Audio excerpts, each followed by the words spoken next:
This nigga wrote a book called What If I Would've Done It? Nigga, what if you'd have shut the up? What is you trying to...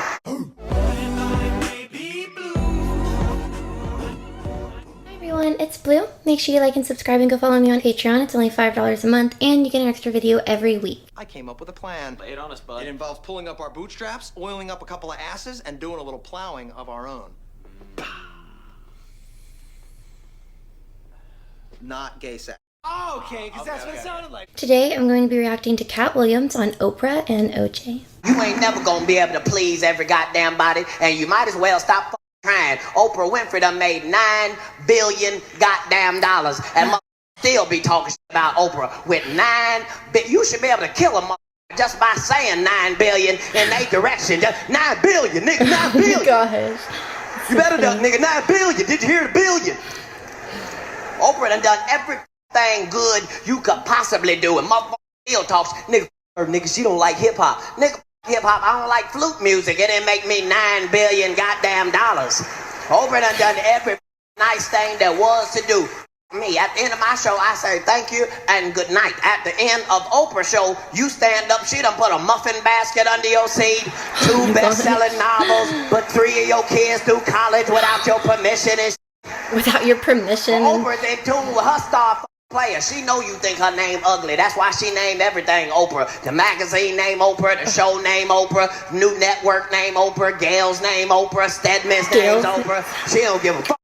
And that's how you gonna have to be. And we've been to go into some major changes in this country. And white people, please do not take it the wrong way. We do not hate y'all no more. It is not your fault that y'all looked the way the people looked who did the to us, and we understand the difference, but we gonna have to get better as a country. White people, stop asking your black friends about OJ. We don't know nothing more about OJ than y'all goddamn do. It's 50% on either side. OJ ain't come to a nigga meeting in many a moon. We don't even send him invitations anymore. Everything is not the same. White people, what about OJ? We don't know about OJ. Most of us got niggas who really are in court and really need some leniency from a judge and for a mother to be getting off on murder and then going to jail for anything. You're not supposed to go to jail for nothing after murder, nigga. You're not even supposed to jaywalk. You're supposed to be the last nigga to cross the street. Most of us were done with this nigga where he wrote a book where he hypothetically snitches on his goddamn self. That was very un-niggerly. Nigga, what? This nigga wrote a book called What If I Would've Done It? Nigga, what if you'd have shut the up? What is you trying to... Did he really? I know nothing. Then this nigga went to jail for some niggas didn't even know it was a crime. This nigga went to jail for stealing his own Nigga, did you go to jail for stealing a picture of you, nigga? You couldn't have got a copy at Kinko's or nothing? OJ won't even go to jail like a nigga. Every time you see OJ going to jail, he moving way too quick to be going to jail. Like him and the officers is late for a meeting or something with his big ass head bopping up and down and shit. All niggas know it's only one acceptable. Oh my gosh, I feel like I'm learning the most I've ever learned about OJ from this video. I knew nothing apparently. And also I do know that most of it's probably a joke, but it seems like most people do refer to things that are real and then make fun of it. So I had no idea that he wrote a book, I guess hypothetically saying like whatever he was accused of happening, and then he, I guess, wrote about it as if he didn't do it, but if he did, that's crazy to me. I had no idea.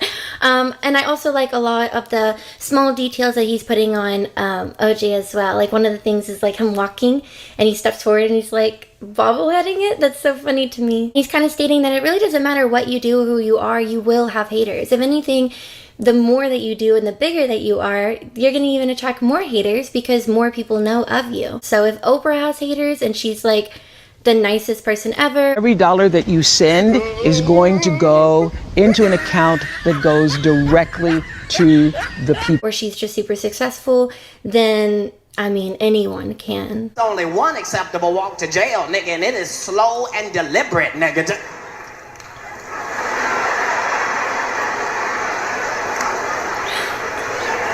And all while you have your head up, you be thinking, I can't remember nobody's goddamn number by heart, nigga. This is bullshit. I ain't gonna never get out of jail, nigga. I can't remember nobody's goddamn number. This is bullshit. We just gonna have to deal with the we gotta deal with. Make sure you have as much fun as you can. I get in trouble because I be trying to have too much fun, and I be telling black people you need to get you some white friends, but you have to be careful with your white friends. Your white friends will get you up accidentally sometimes. Like everybody know I like weed. Everybody know I think it's fantastic. Oh, no. Well, my white friends me up on this shit because they was like, we got something that's really fantastic. And I was like, well, weed is already really fantastic. I don't know how you go out fantastic. And sometimes niggas, you should know when to shut the fuck up, because I be saying like, I wonder how high I could actually get. And if you say that around some niggas, we all just laugh and move on. My white friends introduced me to something called the vaporizer. And as a public service announcement, niggas, this is the real deal right here. This is a lot of shit is bullshit. This is not one of them, nigga. This is Star Trek: The Next Generation right here. This is a new frontier. I was not ready. It come in a black box and shit, and you put the weed in there, and then they plugged it in the wall. Now, oh gosh. Soon as I saw them plug it into the wall, I realized I had already crossed my boundary. I'm standing there with a lighter in my hand like,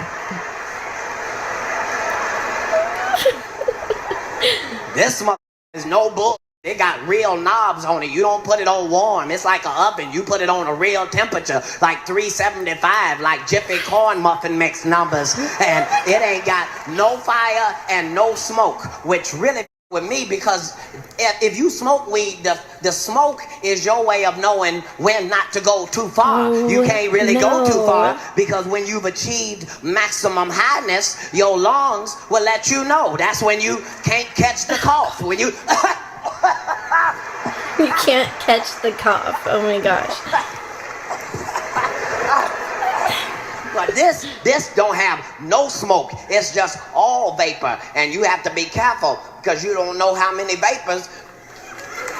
How many vapors? Oh my you can god. safely take. You just don't know. I was I love how he's explaining it. It really does. Like, I feel like I'm watching him do it for the first time. I also like that this joke feels familiar, but not like a reused joke, because he does have a lot of, it seems, like skits that kind of come in at the same angle, because one of the ones that I remember that kind of reminds me of this one is whenever he was talking about how, I think it was like his white friends, and you have to be careful drinking with your white friends because you'll drink like coffee and alcohol or something like that and you won't even know what you're taking, and they drink to get messed up. It was some type of skit like that, and I thought it was really funny and kind of comparable to this. And I also like how it doesn't seem like usually when people make those jokes, it kind of shows people's differences, but how he does it really makes it feel like he's bringing people together. Like oh, I know some of you who have black friends and I know some of you who have white friends. Like, it makes it very relatable, and it kind of makes people all come together, even if he's not referring to your race. I was 4-5 bags in before I realized, nigga, you have made a terrible mistake.